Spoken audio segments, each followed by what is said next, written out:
In the peaceful morning of April 23, 1994, a janitor in Tokyo's Inokashira Park stumbled upon a chilling discovery that no one was prepared for.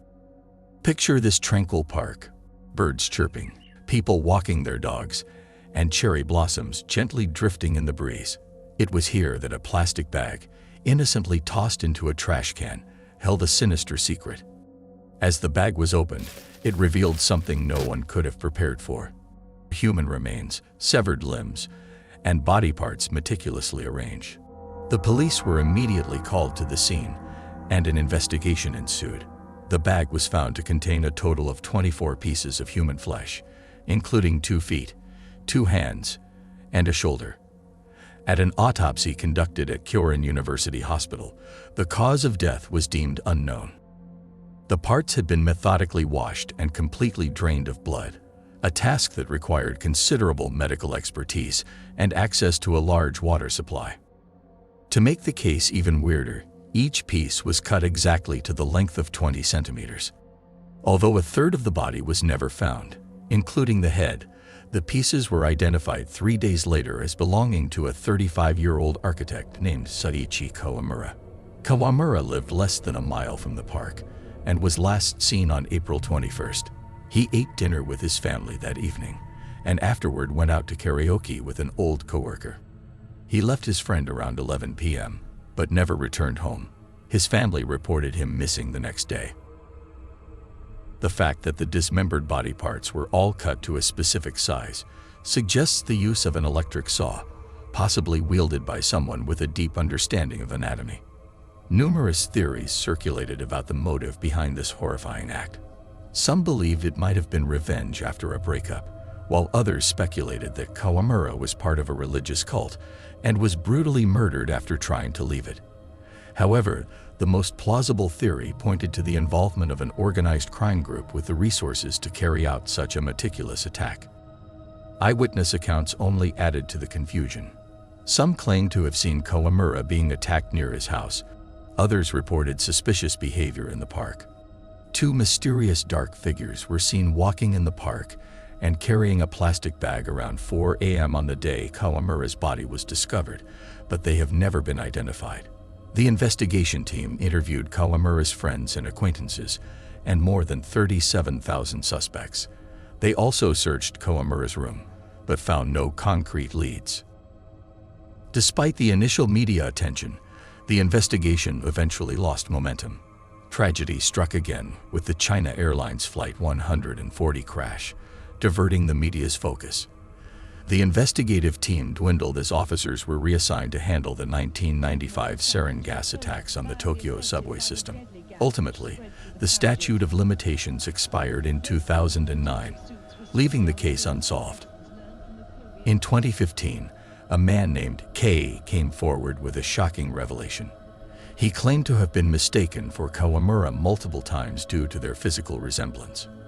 K had ties to a street vendor community, and his dealings led him to be surveilled by a foreign criminal organization.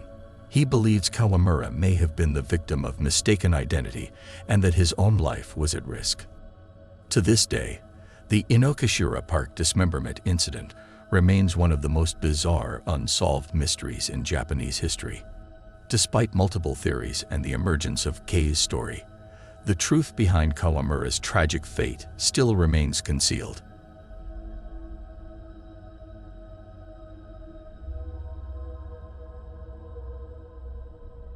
Zigmund Adamski was a hard-working coal miner and family man who lived in a quaint farmhouse in the peaceful town of Tingley, West Yorkshire.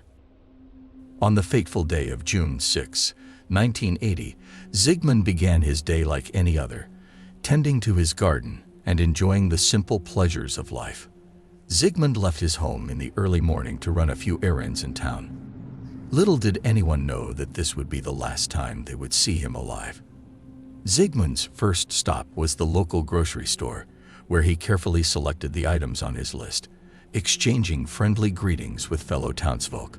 He then headed to the post office to mail a letter. He was supposed to return home after mailing the letter, but he didn't. As the morning turned to afternoon, Zigmund's wife eagerly awaited his return. She busied herself with household chores, her anticipation growing with each passing hour. Hours turned into an agonizing wait for Zigmund's wife as he failed to return home that evening. Concerned, his wife went to the police station and reported him missing. A search operation was organized, with teams of dedicated individuals searching the surrounding areas, from the fields and woods to the streets of Tingley. Their hope was to find any trace of Zigmund. But despite their determination, the search yielded no immediate answers. At first, people thought that Zigmund had merely taken some time away from work, wanting to escape the pressures of daily life and recharge his spirit. But this semblance of hope was soon shattered when the town made a chilling discovery 5 days after his disappearance. Zigmund's lifeless body was found under baffling and unsettling circumstances in a location that defied all rational explanations. The once serene coal yard in the nearby town of Todmorden turned into a place of eerie intrigue as Zigmund's body lay atop a pile of coal. He wore a suit that didn't belong to him, and his watch had stopped at precisely 11:15 a.m. The injuries he bore were haunting, especially the unexplained burns on his face, as if he had been subjected to intense heat. His shoes were scuffed and worn, hinting at a struggle that defied comprehension. How did he end up in the coal yard? And what had befallen him during those fateful days? As investigators tirelessly searched for answers, the presence of a mysterious figure dressed in black, sighted near the coal yard on the day of Zigmund's disappearance, added an element of unease and suspicion. Theories began to emerge, ranging from sinister plots to inexplicable phenomena beyond the realm of human comprehension. One of the witnesses said, "I saw a strange man in black near the coal yard that day. He seemed out of place, like he didn't belong there. There was something unsettling about him. I can't quite put it into words, but it sent shivers down my spine." The inclusion of this mysterious figure added another layer of intrigue to an already perplexing case. The case of Zigmund Adamski soon became a breeding ground for conspiracy theories, ranging from alien abductions to secret government experiments. Decades have passed since Zigmund Adamski's mysterious disappearance and death, and yet the truth remains elusive, buried beneath a myriad of theories and unanswered questions. The story of Zigmund Adamski serves as a haunting reminder that even in the most peaceful corners of the world, darkness can creep in and snatch away the ones we hold dear.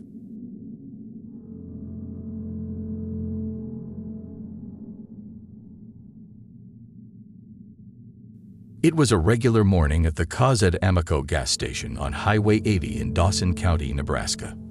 Leah Rowlands, a kind-hearted and generous woman in her 40s, had just been promoted to manager the day before. As she served customers, an unassuming red Pontiac Grand pulled into the station, driven by a barefoot man. Little did anyone know that this seemingly ordinary moment would mark the beginning of a tragic chain of events. As the morning progressed, the mysterious man filled up his tank before entering the store. Leah was serving a mother and her daughter at the counter. After they left, the man moved to the back of the shop, waiting for the coast to clear. In a brazen act, he grabbed a soda off the shelf, making sure to stare defiantly at the security cameras. His intentions were becoming clear as he approached the counter, demanding cash from Leah. The situation escalated rapidly as Leah, fearing for her life, complied with the demands, handing over the money from the cash register. But that wasn't enough for this heartless intruder. He ordered her to lie on the floor and then coldly fired 3 shots to her head, ending Leah's life in a senseless act of violence. He then calmly walked out of the store and entered his car, never to be seen again. The investigation into Leah Rowlands' murder was intense, with a wealth of evidence to work from. Security cameras captured a clear image of the suspect, described as a white male with dark hair, driving a 1993 red Pontiac Grand Am. Ballistics analysis revealed that the murder weapon was a 9mm handgun, unlinked to any other crime. Despite these vital clues, the suspect remained unidentified. The lack of resolution in the case led to several intriguing theories. The first and most plausible explanation points to a random, senseless act of violence, with the suspect likely being a transient individual passing through the area. It is very likely that he was just crazy and did not have any clear motives. Also, his calm demeanor during the crime suggested prior experience in such activities. Another theory surfaced, suggesting a possible connection to Leah's past. Her ex-husband, Barry Rokep Sr., had a controversial history, and Leah's escape from an abusive marriage added to the intrigue. Some speculated that the suspect could have been a hitman sent from the U.S. Virgin Islands to seek revenge. The investigation hit dead ends, and the case turned cold despite publicizing the CCTV footage on national television. Even after 20 years, no matches were found in any other case, leaving Leah's tragic death shrouded in mystery. Her ex-husband, Barry Rokep Sr., passed away without ever being officially named a suspect. The case of Leah Rowlands remains an unsolved mystery, haunting the small community in Nebraska to this day.